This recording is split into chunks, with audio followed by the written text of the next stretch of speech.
Hey everyone, welcome back to my channel. My name's Ishi and today I'm going to be doing the mid-year book freakout tag. I think I am a tiny bit late in doing this video because it is a bit past mid-year, but I have been slacking off at reading and at booktube in general, so this is me trying to get back into the flow of things. In 2020, my goal was to read 50 books and I have read 40 of those already, so I'm really proud of myself even though I have read nothing in July. But I'm still doing great because I only have like 10 books to go and like the rest of the half of the year to get to them. Let's start off with the best book I have read so far in 2020, and that is very easily The Poppy War. I loved this book so much. It was one of the first books I read going into this year and I am so glad I picked this book up from my library. Recently I found out that the author wrote this book when she was only 19 years old and I'm just like, how? Like, how can someone be that amazing? The Poppy War is about this girl named Rin who comes from a really poor family and she wins a scholarship to this super elite military school in the north. So she goes to school there and she finds out soon that all her classmates are already way ahead of her in the curriculum just because of the way they were raised. They had tutors and they grew up rich, so they were very privileged compared to her. So it's her kind of struggling to get through school. And also later on there is a war, obviously the Poppy War, and this is one of the most grotesque and horrifying war stories I have ever read in my entire life. The storytelling, the characters, they go through so much pain. And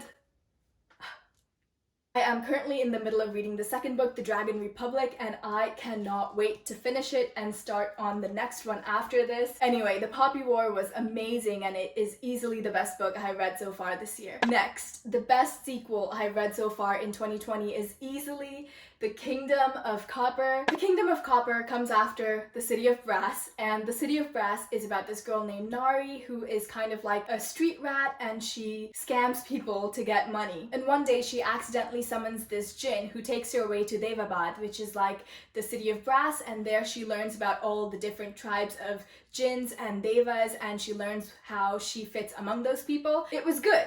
It was okay. I think I gave it around like 3 stars, and then I started The Kingdom of Copper. From the first page, I was shook. Every single page had me shook, and I could not put down this book and like stop reading it. Well, I wasn't reading it, I was listening to the audiobook, but I could not just stop listening to it. So what I did was I went on this long walk and I listened to this entire book at like the fastest speed on my long walk. I think I walked for like 6 hours that day just around my park. I could not stop listening. I needed to know what was happening. So there I was in the park with probably like a really scary expression on my face, just like walking, and people were looking at me because I just could not contain my face. I don't have that many strong opinions about City of Brass. I thought it was just okay. But The Kingdom of Copper, it's up there on the list. I cannot wait to finally get my hands on Empire of Gold. I have it on hold at the library, so...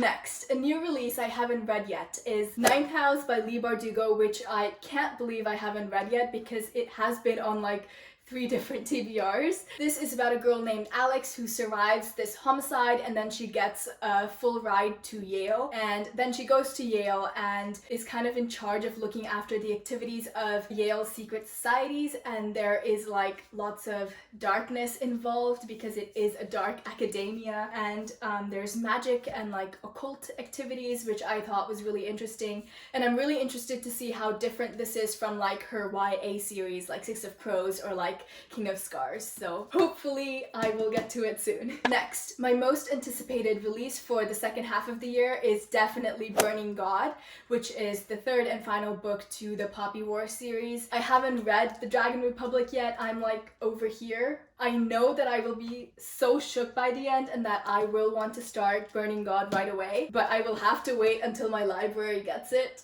But it's just so good. Next, my biggest disappointment was actually one of my most anticipated books like ever, and that is Call Down the Hawk by Maggie Stiefvater. I was looking forward to this since the moment I found out that she was publishing like a Ronin trilogy, but I just hated this book. It just wasn't for me. I know lots of people loved it, so I don't know what's wrong with me. Like, I don't know why I did not like this book, but I just did not like it. So this book follows 3 different perspectives, and the first is obviously Ronan.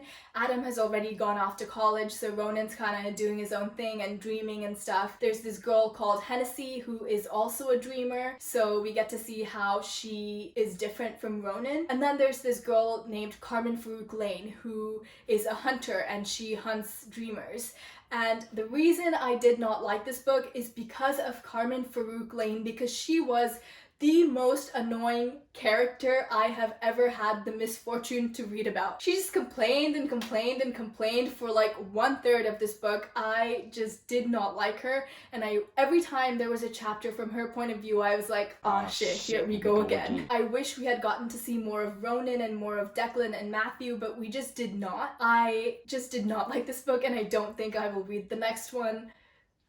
It'd just be like that. Next, my biggest surprise for 2020 is the Girl of Fire and Thorns series. I read this as part of a read-along hosted by Nicole, Megan, and Simone. This book is about this girl named Elisa who is born with a godstone. And when you're born with a godstone, you kind of have this mission to accomplish before you die. At the beginning of the book, she gets married off to this king of another country. So then she's involved in all these like politics while also trying to figure out her own destiny. The first book I thought was okay. I gave it 3 stars, but the second book in the series just blew my mind, and the third book in the series was amazing. I don't think I would have ever read this book because, first of all, I did not know that this series existed, so thank you, Nicole, for bringing it to my attention. I'm just trash for the second book. Like, the second book in the series and Lord Hector, I am in love with him, and honestly, I think that this trilogy is really underhyped. I don't know why that many people haven't read it. It was honestly solid, and I would recommend. The second book is worth it. The second book is so good. Next, my new favorite author is definitely Rebecca Kuang, who wrote The Poppy War and The Dragon Republic and The Burning God. I'm just so emotional about The Poppy War all the time, and Rebecca Kuang deserves all the recognition in the world. Next, I've decided to combine questions 8 and 9 because question 8 is my newest fictional crush and question 9 is my new favorite character. I don't really get fictional crushes very often, so this is kind of like the same character for me, and that is Neza from The Poppy War. I love him. What is there to not love about him? I would lay down my life for him. He could punch me and I'd probably say thank you. Question 10, a book that made me cry. The only book that made me cry in 2020 is The Poppy War. Question 11, a book that made me happy, and that is You Should See Me in a Crown. This book is about this girl who wants to be prom queen, and she kind of falls in love with another girl who also wants to be prom queen, and she is one of the only Black people in her school, and her school is obviously like very white dominated, so her running for prom queen is like a very big deal in the first place. So it is just so wholesome, and it made me really, really happy. Question 12 is the most beautiful book I have bought or received this year. Believe it or not, I have bought 0 books, but I did receive one, and that is Skyward. I received this from Nicole, and I just really like how this book looks. I love this artwork, and I'm hoping to read it soon. And last, what are some books I need to read before the end of the year? So I actually have like a little list, and most of these books, or all of them actually, were part of the top 10 books I want to read in 2020 list. So these are just the books that I haven't read yet from that list. And those books are Ducks, Newsburyport, The 5 a.m. Club, The Final Empire, Ninth House, Jonathan Strange and Mr. Norrell, and Skyward. Anyways, that is all for my mid-year book freakout tag. Let me know if you've read any of these books or if you haven't. My name's Ishi. Thank you so much for spending time with me, and I hope your day is as wonderful as you are.